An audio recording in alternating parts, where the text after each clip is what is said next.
Charlie Javis is accused of willfully misleading JP Morgan Chase into acquiring her student financial aid company, Frank.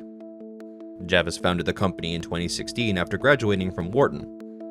It was meant to help American students seeking financial aid for loan applications, but making it easier to file financial aid forms, and deliver billions in savings to those who needed money for college.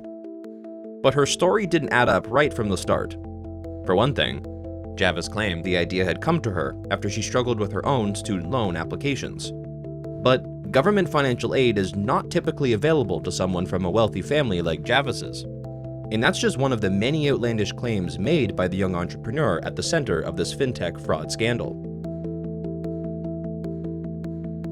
In 2019, Javis claimed that American college students left $40 billion in financial aid on the table every year.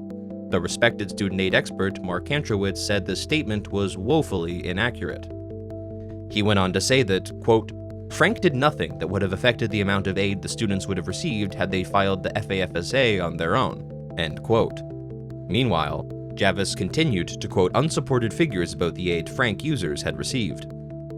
In 2020, Congress called on the FTC to investigate what it labeled deceptive practices and issue a restraining order.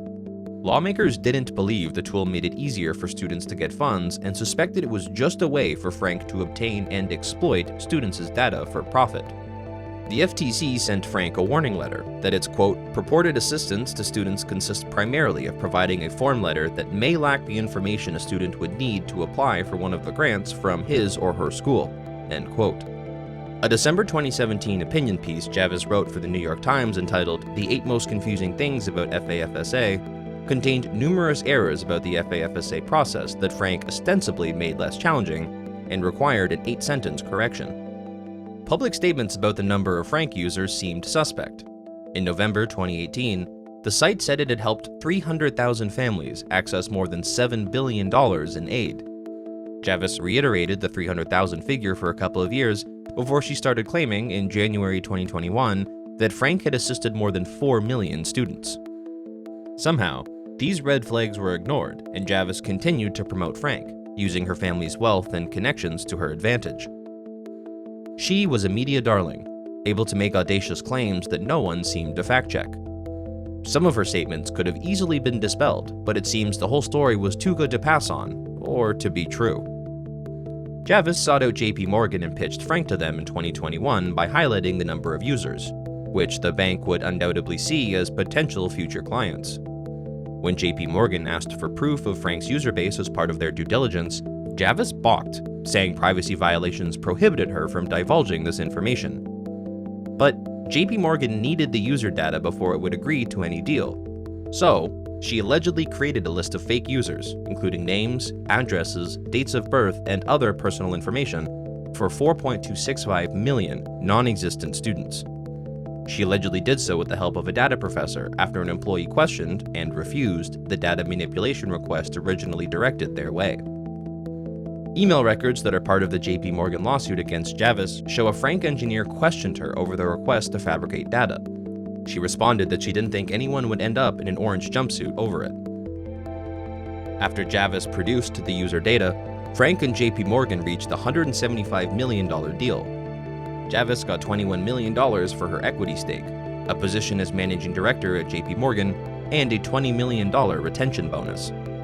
But as soon as JP Morgan sent their test marketing emails to 400,000 Frank customers, it was shocked to discover that only 28% were deliverable. JP Morgan's usual delivery success rate is 99%. The bank quickly shut down the website and wrote off the entire investment. JP Morgan accused Javis of fabricating the vast majority of the platform's claimed users, and declared that Frank likely only ever had 250,000 users. It is also alleged Javis transferred millions of dollars to a shell company after they discovered the fraud. Javis is countersuing, claiming JP Morgan is trying to cover up their own misconduct with plans to monetize information from students who submitted FAFSAs, which violates federal regulations. But in addition to the JP Morgan suit, Javis has now also been criminally charged by Manhattan federal prosecutors with conspiracy, wire fraud affecting a financial institution, and bank fraud, each of which carries a maximum sentence of 30 years in prison if convicted. She was also charged with securities fraud, which carries a 20-year maximum sentence. Javis has pleaded not guilty to the criminal charges. She has been free on $2 million bail since her first court appearance. Her trial date has been set for October 2024. The JP Morgan suit has been put on hold while the criminal case moves forward.